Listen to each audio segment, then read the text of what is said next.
Namimiss natin ang Dubai, ano? Ang pina-experience lang sa atin. Kung ano ba ang buhay ng Dubai, ano ba ang buhay dito, masarap ba sa abroad? Normally, usually, hindi naman talaga ganun kasarap sa abroad. Depende yan sa kung paano mo siya i-adapt, at the same time, paano mo siya tanggapin sarili mo. Shout out sa mga tropa dyan, ano? Ako, hindi naman ako bago sa abroad eh. Dati nag-abroad na rin ako. Ibang field nga lang. Pero, yun nga, sinubok tayo ng panahon. Kung gaano ba tayo katapat. Puro tayo pagsubok, mga tropa. Wala pa tayo sa finish line, ika nga. Layo pa. Sobrang layo pa. One day, one time, pag open up ako sa inyo, open up ako na sarili ko. Kasi, kahit sino siguro, makakaramdam ng lungkot, siyempre, tao tayo. Na hindi mo inaasahan. Iba-iba. Basta, sana magkaroon ako ng lakas ng loob na i-open yun. I-share.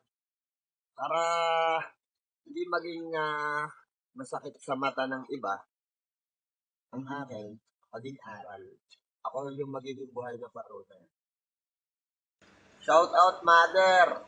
I love you.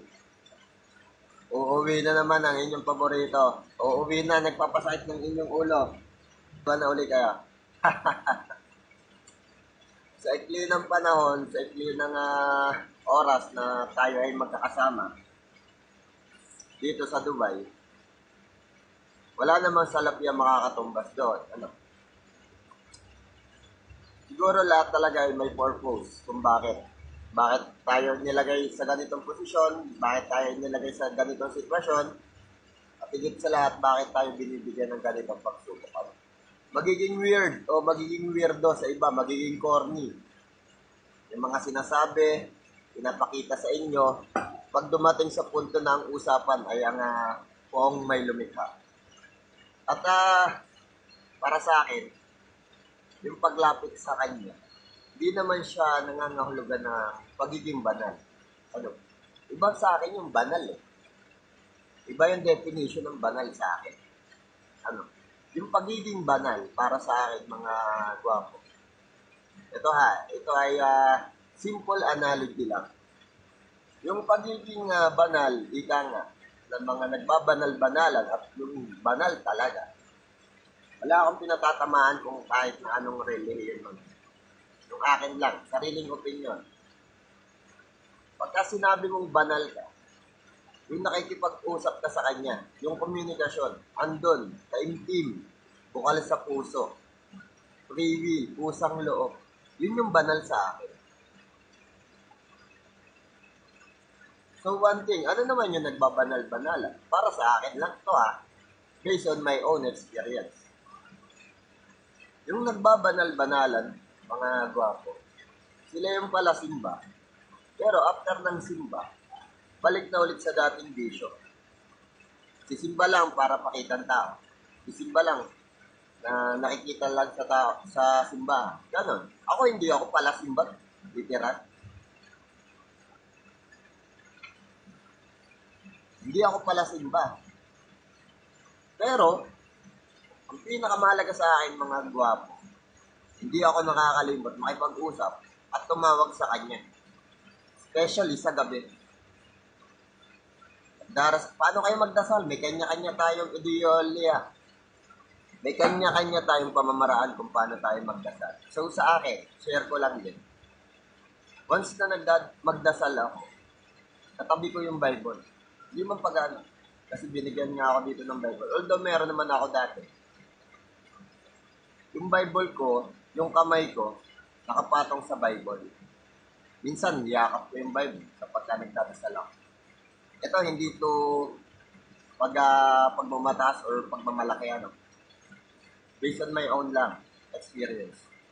Nagdarasal ako kapag yung kamay ko nasa Bible. Mararamdaman mo or mararamdaman nyo para sa akin yung spirit Kapag once na nagre-repent ka kay God, yung spirit, parang hawak ko yung kamay ni Lord. Ganun yung pakiramdam ko. Ang sarap sa feeling. Yun yung mga feeling na hindi natin ma-explain. Walang salita o basta ang hirap mo siyang i-explain. Ang sabi nga po sa Bible, ang makakaintindi sa iyo ay sino? Asawa mo, kaibigan mo, anak mo, magulang mo? Hindi. Ang makakaintindi sa inyo, mga tropa, mga gwapo, ay yung nakikinig at nakikipag-usap din sa kanya. Sino? Yung poong lumita. Yun lang. Napakasimple. Sasabihin nila, banal-banal mo pero nagmumura ka. Hindi ganun yun. Kasi tayo, likas tayong makasalanan. Walang tao na hindi makasalanan. One day, makasalanan tayo. Lahat. Madami. Madami tayong kasalanan kasi tao tayo. Nilalang tayo na makasalanan. Correct me if I'm wrong, mga gwapo. Tuwan-tuwa pa naman ako. Kuhanin nyo yung maganda. Pulutin ang maganda. Itapon yung masama. Iwan, ika. Yan ay daladala ko yung yung katagana iyon. Dala ko yan ngayon hanggang sa pagtanda ko na. Ano po? Pulutin nyo yung maganda. Iwan nyo yung masama. Napakasimple, napaka-basic. Shout out nga po pala kay Ma'am Rochelle in Dubai. Salamat po sa inyong pag-notice sa gwapong safety ng Dubai Edition. Ang sarap mag-express, ang sarap mag-open up, ang sarap magsalita. Kasi ito dati, itong pag-open up sa tao, hindi ko siya literal ginagawa. Why? Kasi may sarili akong dahilan kung bakit. Takot ako magsalita, takot ako sa tao. Ano? Sabi nila, gagamitin ka niya. Ako naman, sabi ko nga sa sarili ko, pinagkakaloob ko na sa iyo lahat.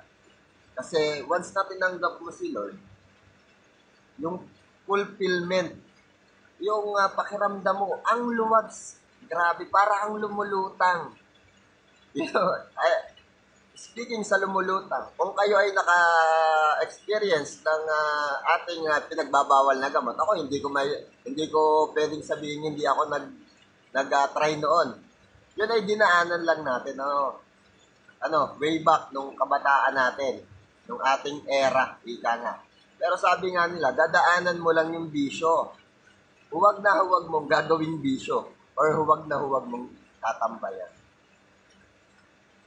Okay, mabalik tayo dun sa fulfillment. Yung fulfillment na pagtanggap mo kay God, mga gwapo, napakasarap. Daig mo pa siguro yung tumama sa weteng. Hindi ko masabing tumama sa loto kasi hindi ko ako natama ng loto eh. Tama sa pader, oo.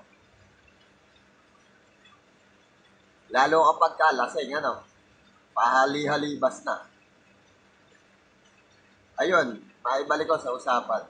Yung fulfillment, guys, kakaiba. Ang sarap sa pakiramdam. Parang lahat ng mga negative na nararamdaman mo sa buhay, lahat ng problema mo, mapapade siya, mawawala siya. Kapag ka tinanggap mo si God ng buong buo. Ako hindi ko to sinasabi sa inyo para manghikayat at sumali sa iba't ibang organisasyon na kung saan nyo makikita or malalaman yung sinasabi natin, dito pala sa Catholic, or dito man sa Born Again, dito man sa Seven Adventist. Napakaganda na experience ko dito sa Dubai.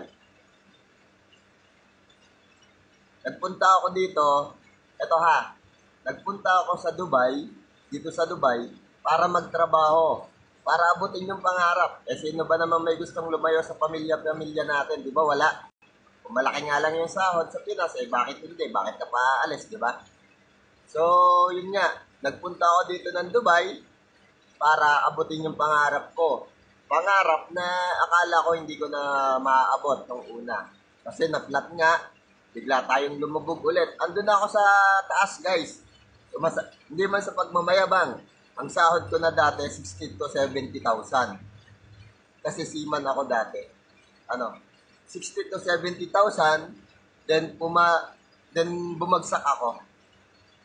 Naging 0-0 yung income ko. Ano, naging 0-0. Biruin mo, andun ka sa top. Malapit na ako. Lisensyado din akong seaman. Lisensyado akong seaman. So yun nga, nasa taas ka na, pero pagka hindi ka pagka tinuruan ka niya ng leksyon or naliligaw ka na ng landas, kukurutin ka niya, hihimasin ka niya, paaalalahanan ka niya. Nung time na yon, ang laking tanong, bakit? Bakit ako pa? Ito, aminin ko sa inyo. Alam din naman to ng buong family ko. Yung bisyo ko, sugal, sigarilyo, alak, babae.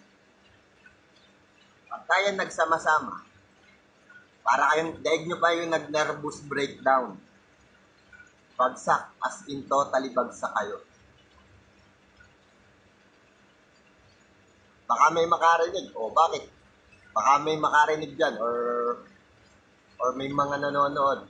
Bakit ako? Ganyan, mas malala pa ako sa'yo. Pero hindi naman ako bumabagsak. Hintayin mo, kapatid.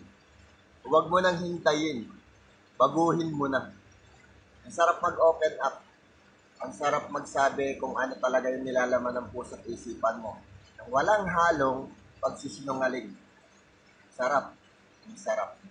Ako ay isang instrumento lang na buhay na patunay na dire-diretso lang ang buhay. Mahirap man, masarap, ganun talaga eh. Ups and down. Hindi gaganda yung isang kwento kung walang mangyayaring hindi maganda. Ano po? So ngayon, pagbalik ko ng Pinas, another page na naman. Sabi ko sa sarili ko, tinatako, kaya siguro ako binigyan ulit ng pagsubok or ng experience na mabigat ay para inihahanda ako sa next stage ng aking buhay. Okay, mga kapatid, mga gwapo, ingat kayo palagi. Huwag ninyong kakalimutan ang tumawag sa buong lupa. Ano? The Outrated SO Dubai Edition out. I love you all.